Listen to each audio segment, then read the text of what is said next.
ಅವಳು ಚೆನ್ನಾಗಿ ಓದ್ತಾಳೆ ಅಂತ ಅವಳನ್ನು ಕಾಲೇಜ್ಗೆ ಸಿಟಿಗೆ ಕಳಿಸಿರ್ತಾರೆ. ಅವಳು ತುಂಬ ಒಳ್ಳೆ ಹುಡುಗಿ. ಆದರೆ ಅವಳ ಜೀವನದಲ್ಲಿ ಸಿಟಿಗೆ ಹೋದ್ಮೇಲೆ ಏನೇನಾಗುತ್ತೆ ಅಂತ ಈ ಕಥೆಯಲ್ಲಿ ಮುಂದೆ ನೋಡ್ತಾ ಹೋಗೋಣ. ಕಾವ್ಯ ಲೈಬ್ರರಿಯಲ್ಲಿ ಓದುತ್ತಾ ಕುಳಿತಿರ್ತಾಳೆ.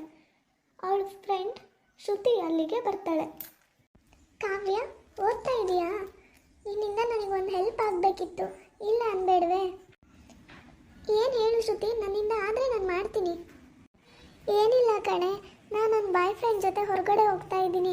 ನೈಟ್ ಲೇಟ್ ಆಗುತ್ತೆ ಬರೋದು. ನಾನು ಹಾಸ್ಟೆಲ್ಗೆ ಬಂದ ಮೇಲೆ ಕಾಲ್ ಮಾಡ್ತೀನಿ.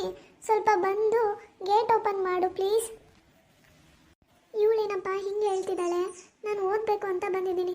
ಇದೆಲ್ಲ ಏನಾದರೂ ವಾರ್ಡನಿಗೆ ಗೊತ್ತಾದರೆ ಇವಳ ಜೊತೆ ನನ್ನ ಮನೆ ಕಳಿಸ್ಬಿಡ್ತಾರೆ. ನಾನು ಇಲ್ಲಿಗೆ ಓದಬೇಕು ಅಂತ ಬಂದಿರೋದು. ಇವಳು ಸಿಟ್ಟು ಮಾಡಿಕೊಂಡ್ರೆ ಮಾಡ್ಕೊಳ್ಳಿ, ಡೈರೆಕ್ಟಾಗಿ ಹೀಗೆ ಹೇಳ್ಬಿಡ್ತೀನಿ ಅಷ್ಟೇ.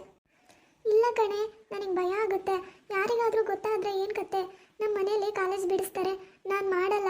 ನೀನು ಬೇಕಾದರೆ ಬೇರೆ ಯಾರಿಗಾದರೂ ಹೇಳು. ಇಲ್ಲ ಅಂತ ಅಂದರೆ ನೀನೇ ಬೇಗ ಬಂದುಬಿಡು.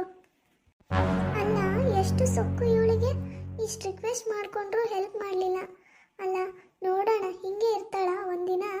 ನಂದು ಒಂದು ಟೈಮ್ ಬರುತ್ತೆ, ಅವಾಗೇನಾದರೂ ಕೇಳ್ಕೊಂಡು ಬರ್ತಾಳ ಅಲ್ಲ, ಅವಾಗ ಹೇಳ್ತೀನಿ. ಸರಿ ತಗೊಳಮ್ಮ, ಬಾಯ್. ಸಿಟ್ಟು ಮಾಡ್ಕೊಂಡ್ಲು ಅನಿಸುತ್ತೆ. ಸಿಟ್ಟು ಮಾಡಿಕೊಂಡ್ರೆ ಮಾಡ್ಕೊಳ್ಳಿ, ಸುಮ್ಮನೆ ಮನೇಲಿ ಗೊತ್ತಾದರೆ ಪ್ರಾಬ್ಲಮ್ಮು ನನಗೆ ಆಗೋದು.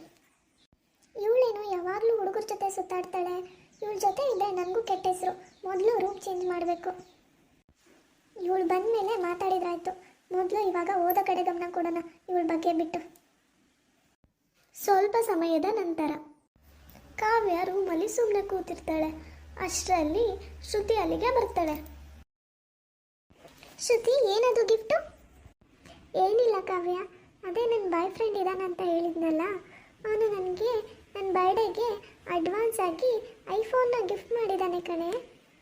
ಹೌದಾ, ಸರಿ ಬಿಡು. ಇನ್ನೊಂದೇನು ಗೊತ್ತಾ, ನನ್ನ ಹುಡುಗ ಇದ್ದಾನಲ್ಲ, ಅವನ ಫ್ರೆಂಡು ತುಂಬ ರಿಚ್ ಇದ್ದಾನೆ ಕಣೆ.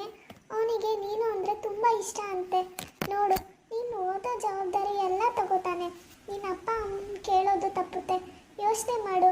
ಅವನು ಕೇಳು ಅಂದ, ಅದಕ್ಕೆ ಕೇಳಿದೆ ಅಷ್ಟೆ. ಇನ್ಮೇಲೆ ನಿನಗೆ ಬಿಟ್ಟಿದ್ದು. ಶ್ರುತಿ, ನನ್ನ ಹತ್ರ ಇದೆಲ್ಲ ಹೇಳಬೇಡ. ನನಗಿದೆಲ್ಲ ಇಷ್ಟ ಆಗಲ್ಲ. ನಾನು ರೂಮ್ ಚೇಂಜ್ ಮಾಡ್ತೀನಿ. ನನಗಿಲ್ಲ ಇರೋದಕ್ಕೆ ಆಗ್ತಿಲ್ಲ. ನೀನು ಇದೆಲ್ಲ ನನ್ನ ಹತ್ರ ಬಂದು ಹೇಳಬೇಡ. ನೋಡು, ಮತ್ತೆ ಇದೇ ಲಾಸ್ಟ್. ಅದಕ್ಕೆ ಯಾಕೆ ಇಷ್ಟೊಂದು ಸಿಟ್ಟಾಗ್ತೀಯ ಕಣೆ? ನಿನಗೆ ಇಷ್ಟ ಇದ್ದರೆ ಇಷ್ಟ ಇದೆ ಅನ್ನು, ಇಲ್ಲ ಅಂದರೆ ಇಲ್ಲ ಅನ್ನು. ಅದಕ್ಕೆ ನನ್ನ ಮೇಲೆ ನೀನು ಕೂಗಾಡ್ತೀಯ? ಸರಿ, ಇದೆಲ್ಲ ನನ್ನ ಹತ್ರ ಇನ್ಮೇಲೆ ಹೇಳಕ್ಕೆ ಹೋಗಬೇಡ. ಸರಿ ಇರಲ್ಲ. ನೋಡು, ನಾನು ರೂಮ್ ಚೇಂಜ್ ಮಾಡಬೇಕು ಅಂತ ಇದ್ದೀನಿ. ನನಗಿಲ್ಲಿ ಯಾಕೋ ಓದೋಕ್ಕೆ ಕಂಫರ್ಟ್ ಅನ್ನಿಸ್ತಾ ಇಲ್ಲ. ಅದಕ್ಕೆ ರೂಮ್ ಚೇಂಜ್ ಮಾಡಬೇಕು ಅಂತ ಇದ್ದೀನಿ. ಮಾಡ್ತೀನಿ ಇನ್ನೊಂದು ಸ್ವಲ್ಪ ದಿನದಲ್ಲಿ.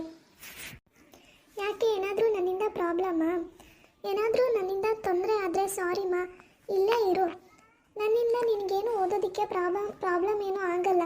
ಇಲ್ಲೇ ಇರು ಆಯಿತಾ? ಬೇರೆ ರೂಮ್ಗೆ ಹೋದರೆ ನಿನಗೂ ಅಡ್ಜಸ್ಟ್ ಆಗೋಕ್ಕೆ ಸ್ವಲ್ಪ ಪ್ರಾಬ್ಲಮ್ ಆಗುತ್ತೆ. ಇದ್ರ ಮೇಲೆ ನಿನ್ನ ಇಷ್ಟ. ಸರಿ ಆಯಿತು, ನನಗೆ ತುಂಬ ನಿದ್ದೆ ಬರ್ತಾ ಇದೆ. ನಾನು ಮಲ್ಕೋತೀನಿ, ನೀನು ಯೋಚನೆ ಮಾಡು. ಇಲ್ಲ, ನಾನು ಇನ್ನೊಂದು ಸ್ವಲ್ಪ ದಿನದಲ್ಲಿ ರೂಮ್ ಚೇಂಜ್ ಮಾಡಲೇಬೇಕು ಅಂತ ಆಲ್ರೆಡಿ ನಿರ್ಧಾರ ಮಾಡಿದ್ದೀನಿ. ನಾನು ಮಾಡ್ತೀನಿ. ಸಾರಿ ಆಯಿತಾ? ಓಕೆ, ನಿನ್ನ ಇಷ್ಟ. ಕಾವ್ಯ, ಗುಡ್ ನೈಟ್. ನಾನು ಯಾಕೆ ಇವಳ ಮೇಲೆ ಇಷ್ಟೊಂದು ಕೋಪ ಮಾಡಿಕೊಂಡೆ? ಇರೋದು ಇನ್ನೊಂದು ಸ್ವಲ್ಪ ದಿನ ಇರ್ತೀನಿ. ಆರಾಮಾಗಿ ಇದು ಹೋಗೋದು ಅಷ್ಟೇ. ಸುಮ್ಮನೆ ಕೋಪ ಎಲ್ಲ ಮಾಡಿಕೊಂಡ್ರೆ ಏನೂ ಯೂಸ್ ಇಲ್ಲ. ಹಾಂ, ಗುಡ್ ನೈಟ್. ನಾನು ಆ ಥರ ಅಂದೆ ಅಂತ ಬೇಜಾರು ಮಾಡ್ಕೋಬೇಡ. ಕೋಪ ಬಂತು, ಅದಕ್ಕೆ ಬೈದೆ ಅಷ್ಟೇ. Okay, good night.